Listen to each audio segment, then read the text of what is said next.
Carta de Paulo aos Filipenses, capítulo 2. Leremos os primeiros 5 versículos desta carta. Paulo escrevendo aos Filipenses, capítulo 2, do verso 1 a 5. Texto bendito que nos diz assim: Se há, pois, alguma exortação em Cristo, alguma consolação de amor, alguma comunhão no Espírito, e se há entranhados afetos e misericórdias, completai a minha alegria de modo que penseis a mesma coisa, tenhais o mesmo amor, sejais unidos de alma, tendo o mesmo sentimento.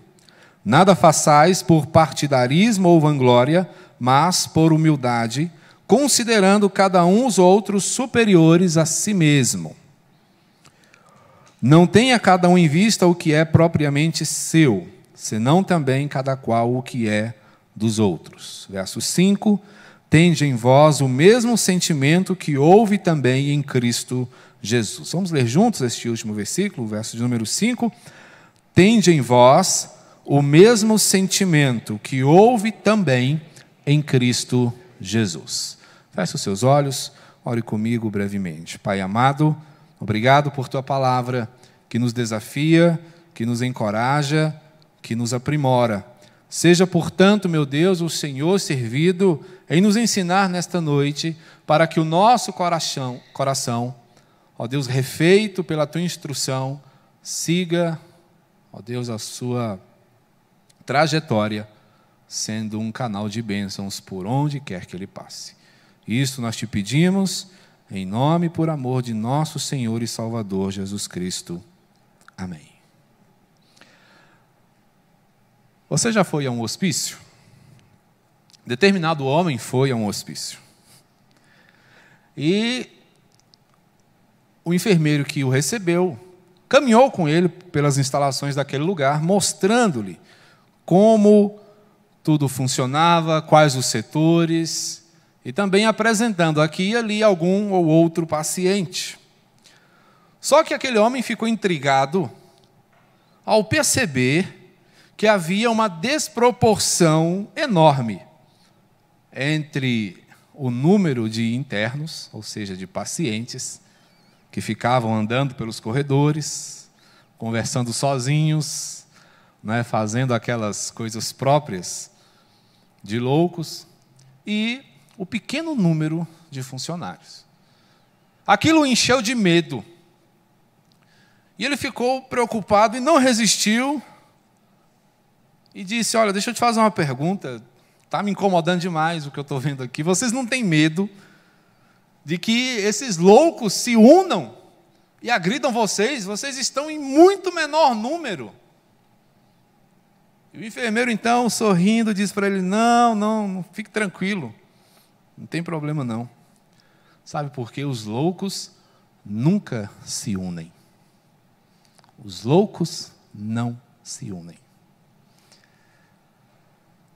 É interessante observarmos que a perspectiva de união, ela é fortalecedora. Paulo sabia disso.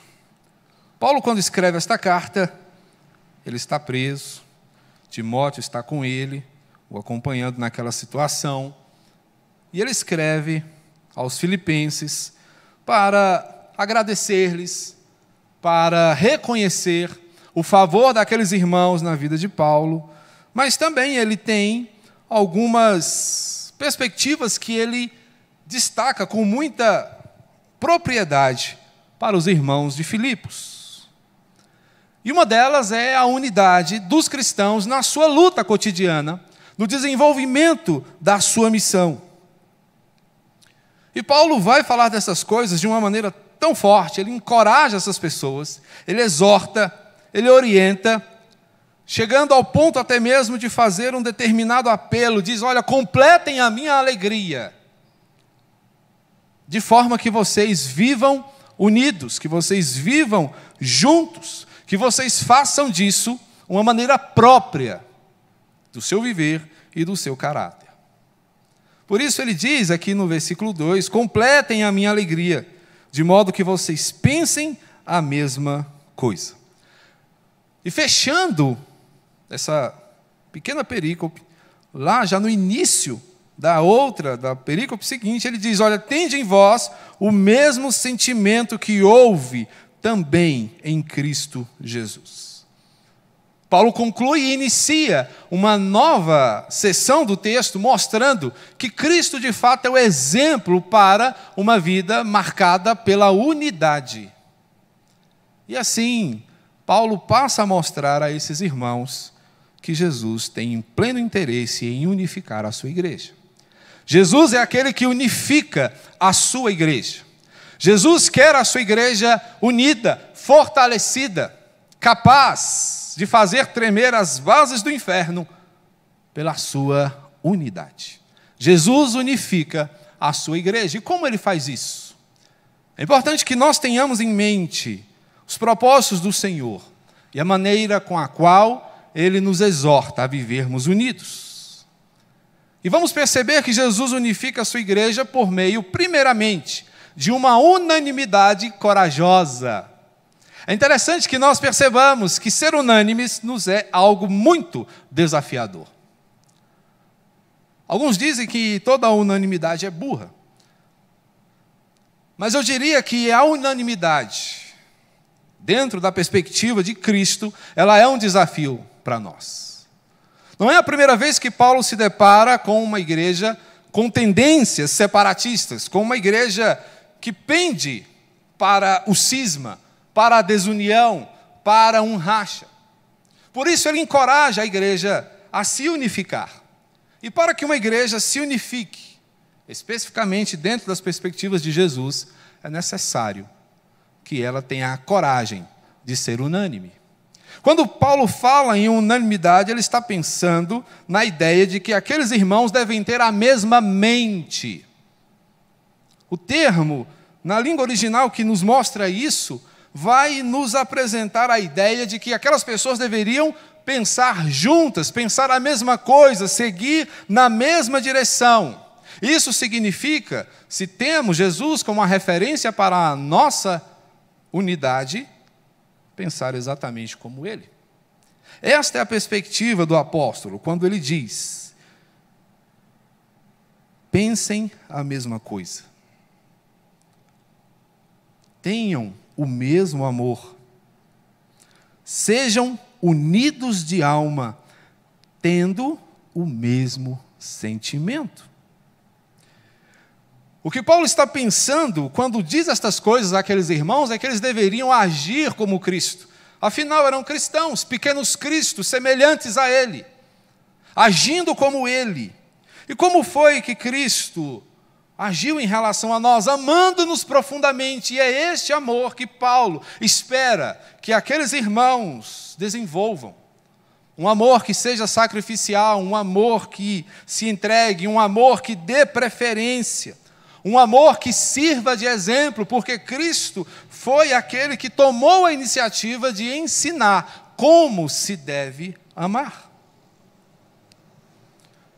Quando ele nos fala da perspectiva de termos a mesma alma, o que Paulo está nos desafiando a fazer, meus queridos, é a sermos equilibrados emocionalmente. Porque uma das coisas que mais desafia a nossa unidade é exatamente esse desequilíbrio emocional. É o que hoje ganhou o nome, não é, de mimimi. Eu não sei de onde veio o mimimi, mas é como a gente define hoje o nosso desequilíbrio emocional. Tudo nos ofende, tudo nos chateia, tudo faz com que nós desistamos de caminhar juntos. Tudo se torna uma barreira.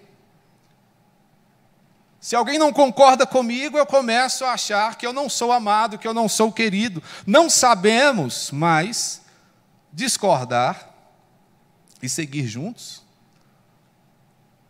Outro dia eu conversando com o reverendo Sérgio Adriani, numa visita que fizemos a ele em Cavalcante, ele nos falava, ele passou um tempo morando em Portugal. E durante esse tempo ele trabalhava num determinado lugar e ele viu as pessoas discutindo ali. E ele ficou abismado porque muitas vezes a discussão era ferrenha, as pessoas faltavam brigar. E discutiam, e ele pensava assim, vai brigar agora, quer ver? Um vai puxar a arma, o outro vai Aí acabava a discussão, ele, tá bom, vamos pedir uma coisa para nós bebermos. E ele ficava assim, mas espera aí, eles não estavam brigando agora, já vão beber juntos? Vamos continuar amigos? Mas essa é muitas vezes a diferença que nós, brasileiros, parece que não sabemos, porque a gente se ofende com muita facilidade. Se um discorda, se um não torce para o time que nós torcemos, se um não faz do modo como fazemos, a gente começa a pensar, puxa, se ele não aceita a minha ideia, se ele não aceita o meu posicionamento, logo ele me rejeita também, eu não devo ter mais ligação com ele. E isso acaba prejudicando a caminhada da igreja, porque nós devemos pensar a mesma coisa, ou seja, Cristo deve ser a nossa referência. A igreja não deve ser, meus queridos, um front de batalha. Não estamos aqui para nos digladiarmos, estamos aqui para juntos combatermos os inimigos da cruz de Cristo. Não para vivenciarmos uma guerra de egos, não para ficarmos o tempo todo aqui tentando passar na frente uns dos outros. A primazia nesse caso é de Cristo Jesus. E dar a primazia a Jesus significa reconhecer que o que Ele tem para nós é o melhor. O seu posicionamento, os seus ensinamentos, o seu jeito, a sua maneira de amar, a sua disposição em perdoar, são coisas que nós precisamos aprender com Ele. Porque o perdão está em desuso na igreja. A comunidade que ensina sobre o perdão. O amor é superficial, exatamente no lugar onde mais se fala de amor. Para sermos honestos, o lugar que foi construído em cima do amor de Cristo Jesus.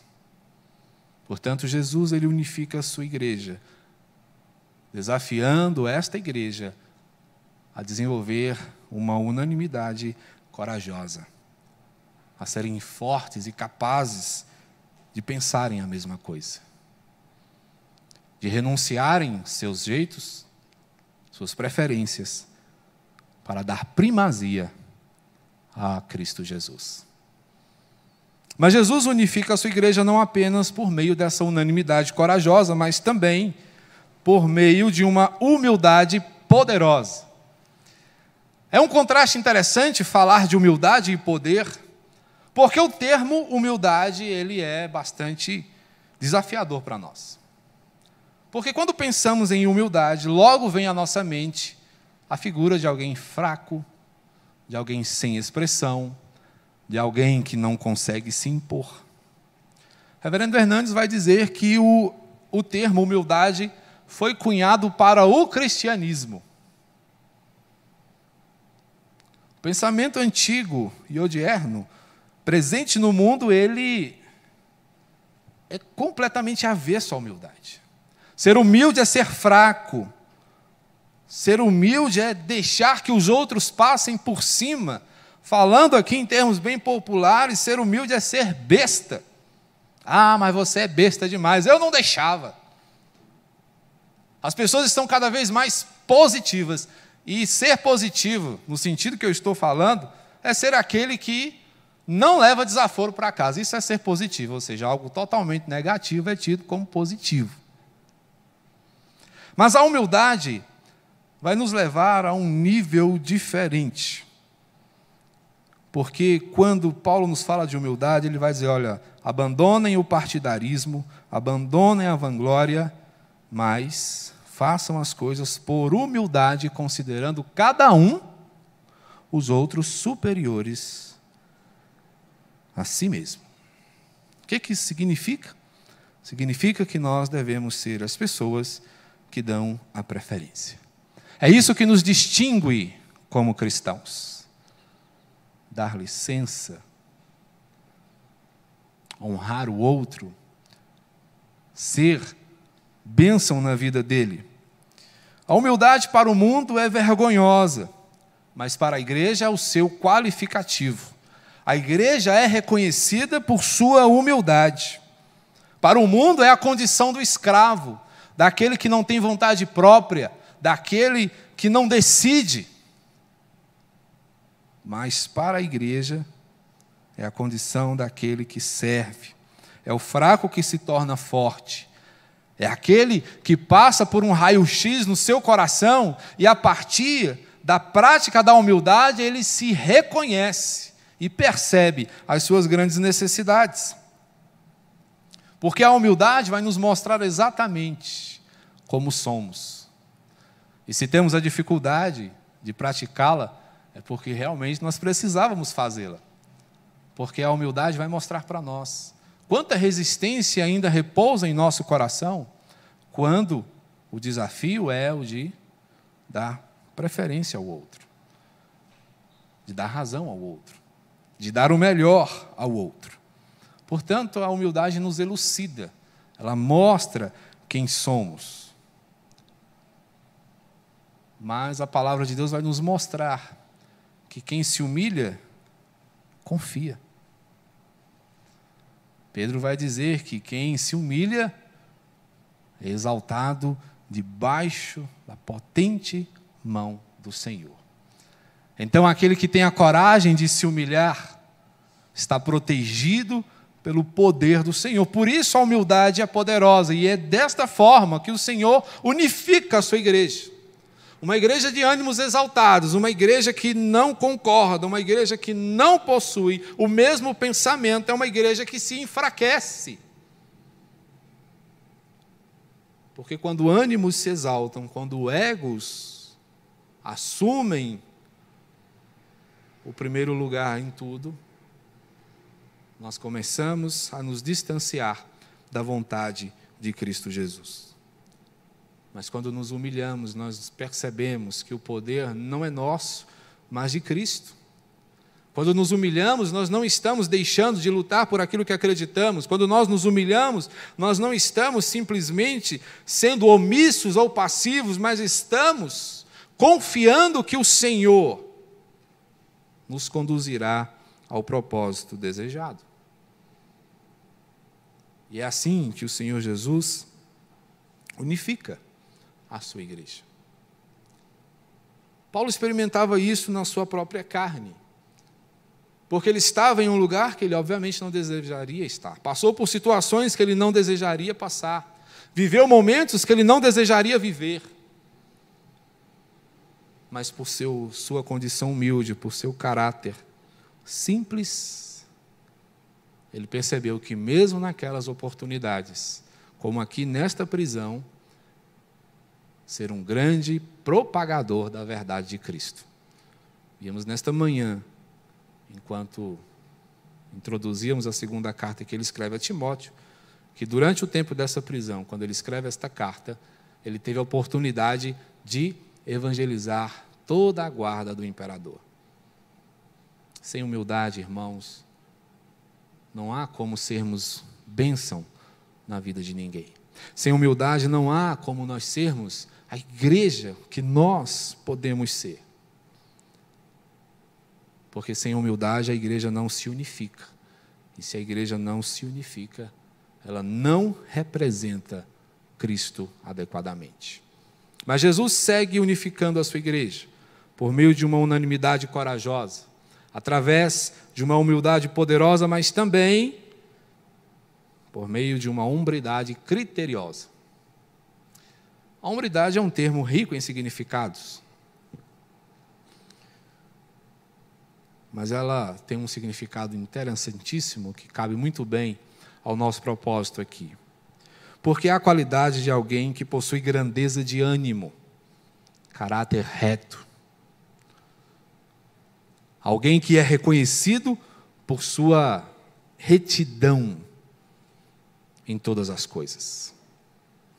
E é dessa forma, conforme Paulo vai nos mostrar aqui no verso 4, não tenha cada um em vista o que é propriamente seu, senão também cada qual o que é dos outros. Nós temos aqui a condição de alguém que tem uma visão honesta, de alguém que olha e vê tudo com justiça. E obviamente que é impossível que nós tenhamos a condição de fazer isso fora da dependência de Cristo Jesus. Porque só Ele, meus irmãos, pode nos tornar dignos desta maneira.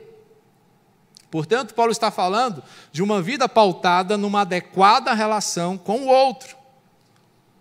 Eu e você temos o desafio de iluminar e abençoar a vida das pessoas que estão ao nosso redor. E como fazemos isso? Mais uma vez, dando a preferência. Esse caráter probo, esse caráter comprovadamente cristão, é um caráter que muitas vezes vai trabalhar nos bastidores, que está longe dos holofotes, que não está ali colhendo os louros, que não está ali sendo elogiado, que não está muitas vezes nem sendo visto, mas o seu trabalho está sendo feito de maneira poderosa, abençoando as vidas das pessoas que muitas vezes nem sabem de onde provém tanta bênção. Mas é assim.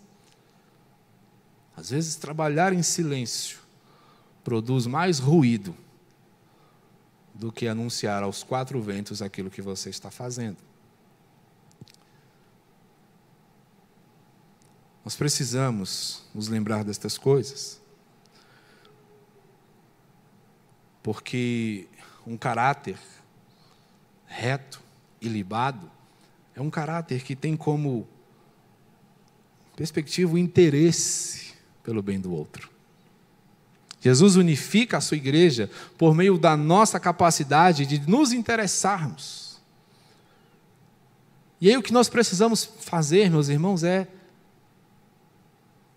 nos interessarmos. Ligar, procurar, nos conectar com o irmão que está longe. Nos tem muito angustiado o fato de que há cerca de meses nós estamos sem contato com muitos irmãos. E às vezes a gente critica, né? A gente fala, está morrendo de medo, está isolado, está trancafiado. Mas o que nós temos que nos perguntar é se já nos interessamos por ele, já ligamos, já tentamos estabelecer alguma forma de contato. Porque somos diferentes. A igreja é multifacetada. A igreja de Filipos era uma igreja mista. Ali havia escravos, havia senhores. Na igreja há doutores, há serventes, há empregados, também há patrões. Temos pobres, temos os ricos, temos a classe média. Mas há um ponto que nos unifica e esse ponto é Cristo Jesus.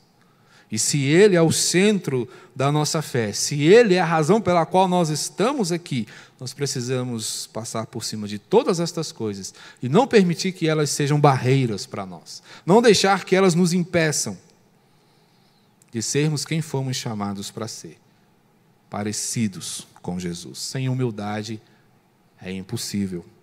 Sem hombridade também. Porque Cristo, por seu exemplo, fez algo maravilhoso. Se é para que nós tenhamos o mesmo sentimento que houve em Cristo Jesus, nós precisamos pensar em renúncia, precisamos pensar em sacrifício, precisamos pensar em intercessão, precisamos pensar em ceder e também em autoesvaziamento. Sem um caráter humilde, isso não será possível. Portanto, o caráter que deve ser seguido, o caráter que eu e você devemos assumir é o caráter de Cristo. Portanto, que nós pensemos na importância destas coisas e entendamos que a vontade do nosso Salvador é de que a sua igreja seja uma igreja una. Uma igreja una é uma igreja corajosa o suficiente para viver em unanimidade, como viviam os cristãos do primeiro século. Unânimes em oração, unânimes em comunhão, unânimes no serviço, unânimes em todas as coisas, unânimes até mesmo na consideração dos que eram de fora. Se queremos ser uma igreja unificada por Cristo, é preciso que experimentemos o poder da humildade, que aparentemente nos enfraquece, mas que diante do Senhor nos fortalece, porque experimentamos o seu sustento gracioso. Uma igreja unificada por Cristo é também uma igreja criteriosa em seu caráter. Uma igreja que se sacrifica, que se renuncia para honrar o nome daquele cujo sacrifício foi o maior sacrifício de que se tem notícia. Que vivamos assim, meus irmãos, para agradar aquele que se deu para que a sua igreja fosse uma só. Que Ele mesmo nos abençoe e nos unifique pelo seu poder maravilhoso. Amém? Vamos orar? Bendito Senhor, nós te agradecemos, louvamos, ó Pai, o teu nome, reconhecemos a nossa dependência do Senhor, bem como a nossa insuficiência. Ajuda-nos, ó Deus, a abraçar os desafios que a tua palavra apresenta diante de nós, para que juntos, unidos, honremos o teu nome, abençoemos vidas e alarguemos assim as fronteiras do teu reino. E é em nome do Senhor que pedimos esta bênção, reconhecendo que de nós mesmos não somos capazes, mas que só Ele pode nos conformar à sua vontade. Amém. Que o Senhor, meus irmãos, nos abençoe.